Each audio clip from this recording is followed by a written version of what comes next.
So today, I'm joined by Patty Taylor. Patty is one of my really good friends. Hi, Patty, in Weston-super-Mare where I live. And Patty volunteers for the BME charity, which is a local charity in North Somerset. And they support people to access education, work opportunities, and benefits. And during this time that we're going through, when we're all a little bit uncertain on what's going to happen to the self-employed, Patty and I were talking, and we said people might not understand whether it's better to apply for universal credit or whether to access the government grant that will hopefully be made available. But Patty's got some really great advice on working out which thing is the best for you to apply for. And she's got some great questions and things, to help you on your way. So over to you, Patty. Hello, everybody. Thank you for joining us today. I am Patty Taylor, and I volunteer with North Somerset BME Network. We're here to give advice to people that might not know whether with the coronavirus pandemic, if there's going to be any support for self-employed people. So the best way to do is to go online to a website called Entitled2. And then you can do a better off calculation whether you're going to be better applying for universal credit or carrying on with if the government offers any grants later on. So if someone else in your household is self-employed and your earnings have been reduced, you may be entitled to claim some benefits. It's quite simple. You just go into entitled.co website and it will ask you a series of questions that we're going to go over to see your entitlement for the year. So they're going to ask you, where do you live? Do you have a partner that lives with you? How many children are in your household? And that is for children under the age of 16. Do you have anybody else living in your home, like a grown-up child or an elderly parent or a tenant or a lodger? All of these things they're going to be asking. If you're a British or an Irish citizen living in the UK, if you are not, if you have limited leave to remain, or what is your visa and immigration status. They will also be also asking if you are affected by the coronavirus, and this includes having the illness yourself or needing to care for someone else as a result of the virus, and if your incomes have been affected. They will also ask you if you're in hospital or residential care, if you're a prisoner or living abroad or a full-time student. They will ask you for your age and your employment status. If you're not employed, but you work in the last 2 years, for example, or if you are employed or employed in statutory leave or self-employed. So it's pretty simple how they give you the options and you just go ticking them. They will also ask you if you receive a disability or a sickness benefit like attendance allowance, disability living allowance, a personal independence payment, employment and support allowance, or statutory sick pay. They will also ask if you are ill or disabled, but not claiming benefits, or if you care for someone who is sick or disabled. Do you currently receive housing benefits? If not, you might be entitled to some housing benefits.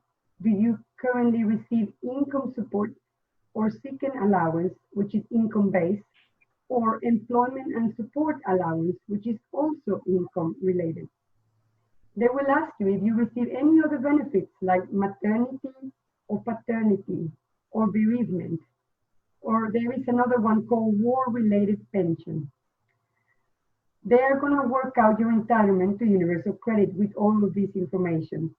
And they will ask you about your net income, if you have income from other, like non-state pensions, income for fostering allowance, household savings over £6,000 might affect your benefits, income from spousal maintenance payments, if you own other property besides the one you're living in.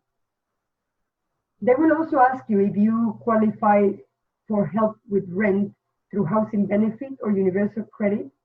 They will ask you about your council tax band, if it's A, B, C, D, and if you're eligible for disability-related reduction.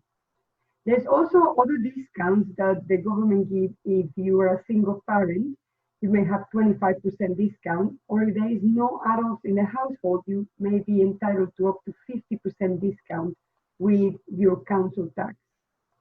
They will also ask you, then they will do a little calculation about your total benefits per week.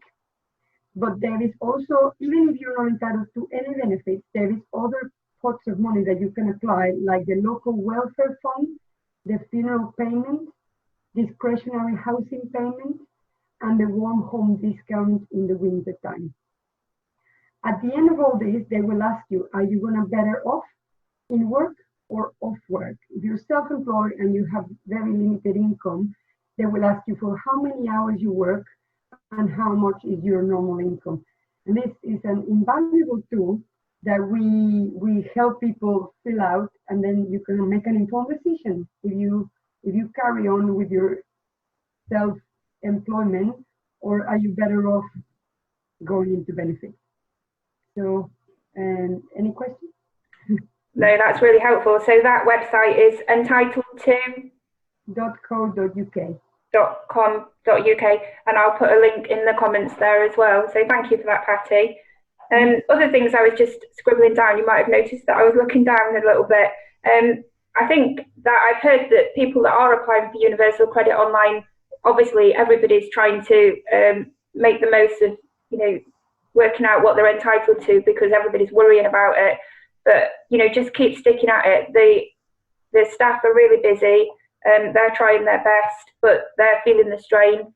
And their websites are taking the strain as well. So don't give up. Just set yourself some time and just persevere with it. And then other things that I was thinking about whilst you were writing that down is we've just had an email from our broadband provider, and they're cancelling our Sky Sports subscription for now, because obviously there's no Sky Sports, which is brilliant for me, but not so good for my husband. But just go through your incomings and your outgoings and just check that there's no direct debits going out of your account that you don't need.